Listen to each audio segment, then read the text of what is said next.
Hi, my name is Allie Montgomery. I'm 28 years old, and I'm an ependymoma survivor.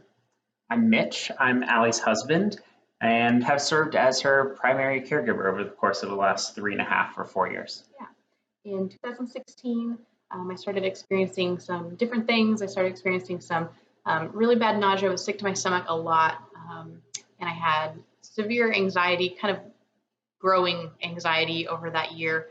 In social settings, which was really out of my character. I had migraines starting in the summer, and then I noticed some issues with my vision. So I went to my eye doctor, and in October of that year, my eye doctor noticed, he did some tests and said that I had a 15% blockage of my vision, my whole visual field, and he ordered an MRI. And so I had an MRI done, and that was where they found that I had a brain tumor on October 13th. They told me that I had a brain tumor. I didn't know anything else. You don't really need to know anything else to freak out, but I didn't really know anything else. And on October 28th, 4 days after our first wedding anniversary, I had surgery to have the tumor removed. And that was the first day that we ever heard the word ependymoma. My ependymoma was 4 centimeters in the back of my brain, up against the occipital lobe, which is why I had issues with my vision. The blind spot is still there. That caused permanent damage, but it's a lot smaller, and I've really adapted to it. I don't really notice it anymore. Doesn't give me trouble. The pathology report said that it was a grade 3 anaplastic ependymoma, and fortunately, Dr. Camerata, my neurosurgeon, was able to remove the entire tumor as he could tell, but because of the grade and the pathology, we went ahead and I did radiation treatment, 6 weeks of radiation after that. Unfortunately, in December 2018 and then February of 2020 this year, I had 2 other recurrences that showed up on MRIs, and I had to have surgery twice over again. So 3rd time's the charm. Hopefully that's the last one in March. We keep saying that. I'm also a patient at the NIH. So in addition to the radiation treatments that I've done following those other 2 surgeries as well, I'm looking into potentially being part of a clinical trial there. So that's kind of up in the air. I don't really know about that quite yet, but that's there.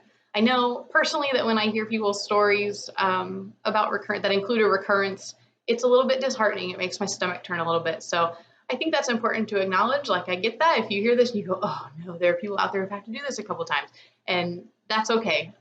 Life is okay with recurrences. I thought, oh my gosh, my life would end if it ever came back, but it's totally okay. It's not fun. It's not great, but we work through it. We're always survivors. We're always fighting, no matter how many times we have to do it. So I just kind of want to acknowledge that. I know that kind of stinks sometimes.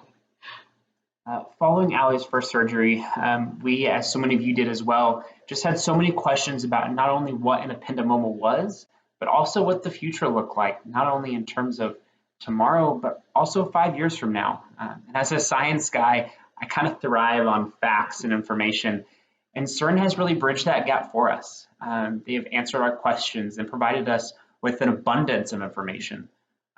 Even through her recurrences, as more questions continue to surface, CERN continues to be that source for us. And CERN, more than that, is just a community of people that care, not only about you and your journey, but also about the future of this disease. They share in this common goal of raising awareness so we can collectively find that cure. And in the meantime, well, we don't have a cure yet. We don't know how long that meantime will be, but it's so important that we band together, I think, and derive hope from each other.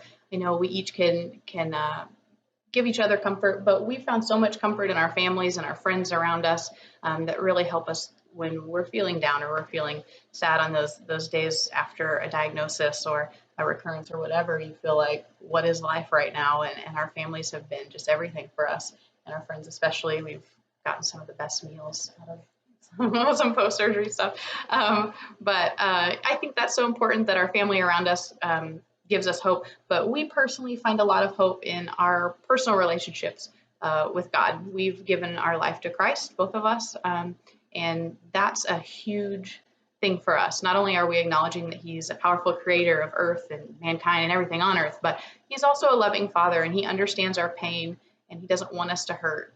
The world is not perfect. We've all asked that, why do bad things happen to good people? And that's a fair question. That's something that we struggle with, as I'm sure some of you have as well. But the world isn't perfect and bad things happen, but God is here to help us, and that's what we've we've clung to. So that's our personal hope. That's where we derive a lot of hope from.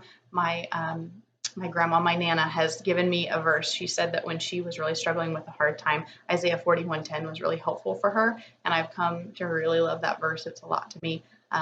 Isaiah 41:10, God says to you and to me, do not be afraid, for I am with you. Do not be discouraged, for I am your God. I will strengthen you and help you. I will hold you up with my victorious right hand. And that's what we're all looking for. We're looking for victory.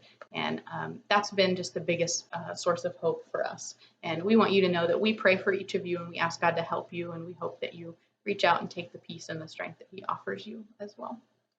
We're so fortunate and blessed that there are so many times where she's struggling and I'm not, or I'm struggling and she is, and we can be that source of encouragement for each other.